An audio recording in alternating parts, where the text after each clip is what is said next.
Now we're going to look at regioselectivity, because methane is a very simple molecule where all of the carbon-hydrogen bonds are identical. But if we work with more complex molecules, for example, this one, which is 2-methylpropane, often called in the common nomenclature isobutane. In this molecule, it turns out that we have two different non-equivalent hydrogens that can be replaced. We have the hydrogens on the methyl groups. Now, those methyl group hydrogens are actually equivalent to each other. So if I replace a hydrogen here or I replace a hydrogen there, I actually get the same molecule. You just rotate it in space, it becomes identical. And there's 9 of those. Then we have this hydrogen connected to the central carbon, and that is completely different from these other 9. And if we replace it, we would get a different product. So replacing the methyl hydrogens would give us this product. We'll call this product A. Replacing this central tertiary hydrogen would give us this product. We'll call this product B. Now, I want to teach you a little bit about statistical analysis of data. Okay? So when we look at this, if this reaction were just totally random and all of the hydrogens were equally reactive, it was equally easy to replace any of them, then what we would basically expect is, since we have 9 more of these hydrogens, we'll call them hydrogen A, then we have of this one hydrogen B, the halogen radical should collide with hydrogen A's 9 times in the time that it collides with one of the hydrogen B's. If we assume that collision then is what leads to reaction, and once we collide and take it off, that's where our product is going to be. Statistically, if there's no other things going on, we would expect to get 9 of these products for every one of those. We would call this the statistical outcome, 9 to 1. When we actually do this experiment, we see something very interesting. When we do it with chlorine, we get 2 to 1, 2 times as many hydrogen A's as hydrogen B's being replaced. Now, looking at this, if I just said to you, here's the reactant, here's the chlorine, I didn't show you anything else, it's 2 to 1, and I said, which hydrogen is more reactive? You might say, well, clearly we have more of product A, so those hydrogens might be more reactive. If you said that, you would be wrong. The reason why you would be wrong is that actually, if they were perfectly equally reactive, we should have 9 products from hydrogen A. We have only 2. So what that says is hydrogen A is less reactive than it should be, or correspondingly, hydrogen B is more reactive than it should be. Think about that. In fact, if we do just a very simple amount of math, we can see that hydrogen B is actually, even with chlorine, 4.5 times more reactive than hydrogen A. If we do bromine, what we see is this is even more exaggerated. With bromine, we only get 1 product from hydrogen A being replaced for every 99 products of hydrogen B being replaced. So if I were then to ask for bromine, how many times more reactive is hydrogen B compared to hydrogen A, you might say 100. And again, you would be wrong.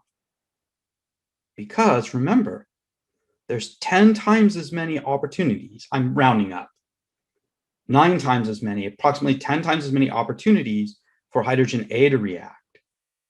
So therefore, in order to just become 1-to-1, hydrogen B would have to be 9 times as reactive. To have 99 times as many, or 100 times as many, it would have to be 1,000 times more reactive, approximately. So that's a huge difference. So what are we going to take home from this? Well, 2 things. First of all, what we see is that chlorine, while different hydrogens have different reactivities, chlorine is not very selective. We get products derived from all of the different possible hydrogens. This can be useful if there is a hydrogen that would not be the preferred one, but we want to get some of it for whatever reason. But in general, this means that chlorine is really only useful when there's only one type of hydrogen that can be replaced, so that we don't get a whole bunch of different regioisomers, constitutional isomer products. In contrast, bromine is highly selective. And in fact, the rule is it prefers to replace hydrogens on the most substituted carbon. In fact, actually, the rule is it prefers to replace the hydrogen that has the lowest bond association energy. So a tertiary has a BDE of 91, so it would prefer to replace that as opposed to a primary, which has a BDE of 98.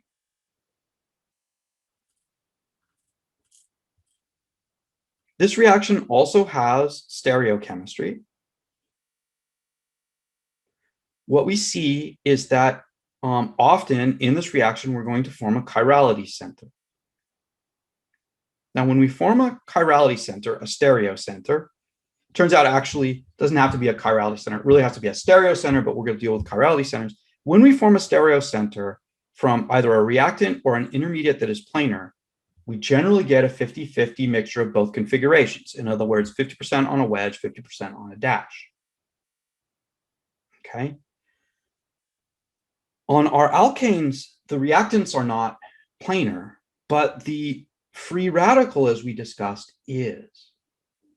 And in fact, the radical, the single electron, is in an orbital that has 50% on one side and 50% on the other face of the trigonal planar. And so what we see is, after we make that carbon radical, the carbon radical can react from one lobe of the p orbital.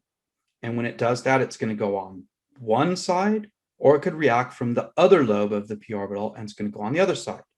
Which means that if we look at this molecule, where we started with hydrogen on a wedge, in the product, we're going to get 50% bromine on a wedge, 50% bromine on a dash. That's always going to be the case if we're forming a stereo center. The last reaction I want to look at is hydrogen bromide addition to alkenes when there's peroxide present. This actually is a review reaction from chapter 8 when we did alkene reactions, and we just said that this was an outcome we could have. We didn't explain it. Now we can explain it. So if you recall, when we use hydrogen chloride, hydrogen iodide, or hydrogen bromide, where we specifically purify it so there's no peroxide, we got Markovnikov regiochemistry. The hydrogen preferred to attach to the carbon that already had the most hydrogens attached. However, if we used hydrogen bromide only with peroxide, and peroxide could be hydrogen peroxide or it could be carbon, O to O bond, that's the peroxide carbon. What we would get is we would get hydrogen bromide addition with anti-Markovnikov. The hydrogen would be on the more substituted carbon, one with the fewer hydrogens. We can now explain that using free radicals. The hydrogen bromide peroxide goes by a free radical mechanism. Now, this free radical mechanism has actually 2 initiations caused by the peroxide. It's the peroxide that's changing things. And the reason why it changes it is that peroxide is another one of these molecules that has a bond in it where the atoms on the bond have lots of lone pairs that are pushing each other apart and weakening the bond.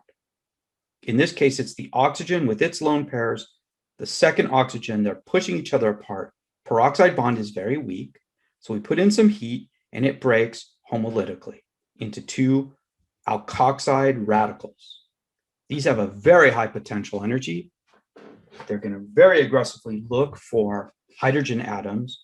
And when we have HBr, that's a very, relatively speaking, weak hydrogen to atom bond. So the peroxide radical will remove the hydrogen.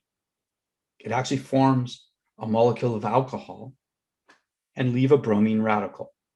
So these two together create a bromine radical that then can react in the propagation step. Once we have the bromine radical, bromine is going to act like an electrophile. Recall that alkenes react directly with electrophiles.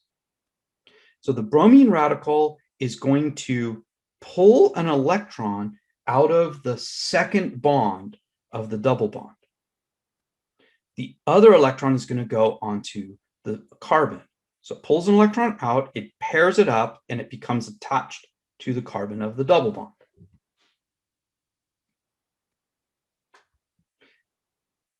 Then the carbon radical is going to be unhappy. It's going to grab a hydrogen off of a different molecule of HBr. So now it's going to add, or it's going to create a bond to hydrogen. We're going to have effectively made a bond to bromine on one carbon, a bond to hydrogen on the other, and have no more double bond. That's our product. But when we do this, we create another molecule of bromine radical. It comes up and reacts again. 99 molecules on the wall. Now, it's really important for understanding the regiochemistry to note that we never get a hydrogen radical floating around by itself. In fact, in none of these reactions do we ever see a hydrogen radical. Hydrogen radical just is very difficult to form. Usually the other species is more stable to make the radical. So therefore, if you ever find yourself writing hydrogen radical, know that you're probably making a mistake. So now let's look at the regiochemistry.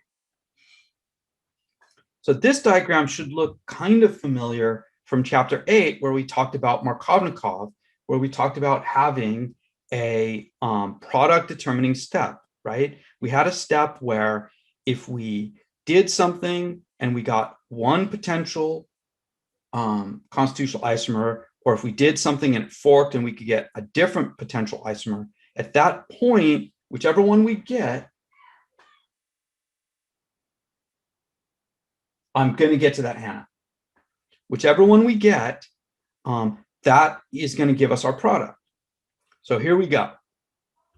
The product determining step is this first step where the bromine reacts with the double bond, okay? So when the bromine reacts, it pulls an electron out. Oh, so Dad, can I have $20? Stop it. I'm giving him $20, so do not give him $20. Okay, sorry about that, guys, my son. Okay, let me get back to lecture here. So the bromine radical reacts, it pulls an electron out of the bond, it makes a bond to one of the carbons. Then the radical is on the other carbon, right? So if the bromine makes a bond to carbon A, then the radical will be on carbon B. In that case, what we will get is a primary radical. We look, carbon B is a primary carbon. If, on the other hand, the bromine attaches to carbon B, we would get the radical on carbon A, which in this case would be a secondary. Okay, so now what we say is, which way would we prefer to go? Well, it turns out we would prefer to go toward the way where this intermediate is more stable. When we make a free radical, the more stable intermediate is going to be the intermediate where the radical is more substituted. So having a primary radical is higher potential energy than having a secondary radical. We're going to prefer to go down this pathway. But if you notice, that puts the bromine on the carbon with the most hydrogens. The bromine, not the hydrogen. And in fact, when the secondary radical grabs a hydrogen, that new hydrogen goes on the carbon with the fewer hydrogens, the more substituted carbon. So that's anti-Markovnikov.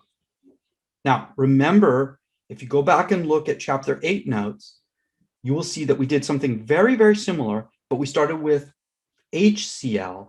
And our first step, we added hydrogen, right? The double bond reacted with hydrogen, not bromine, hydrogen, and created a cation. In that case, then, the hydrogen attached to the more substituted, the hydrogen attached to the carbon with more hydrogens to give the more substituted carbocation, which would be stable, but then that's where the chlorine attached. So,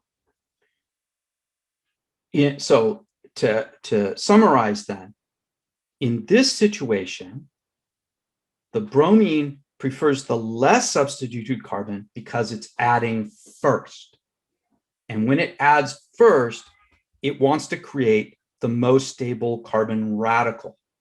And that radical is where the hydrogen is going to go.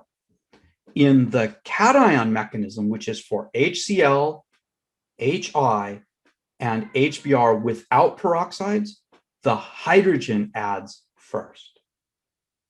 So it goes on the less substituted carbon to create the carbocation on the more substituted, and the bromine goes there. Hopefully that makes sense. If you look at those and compare them, I think you will see.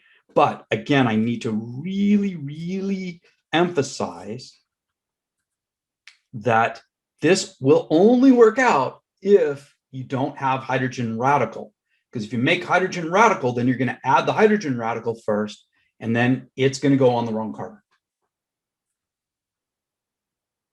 So to summarize this then, the more stable intermediate makes the preferred product, and the carbon radical to form on the more substituted carbon, and there we go.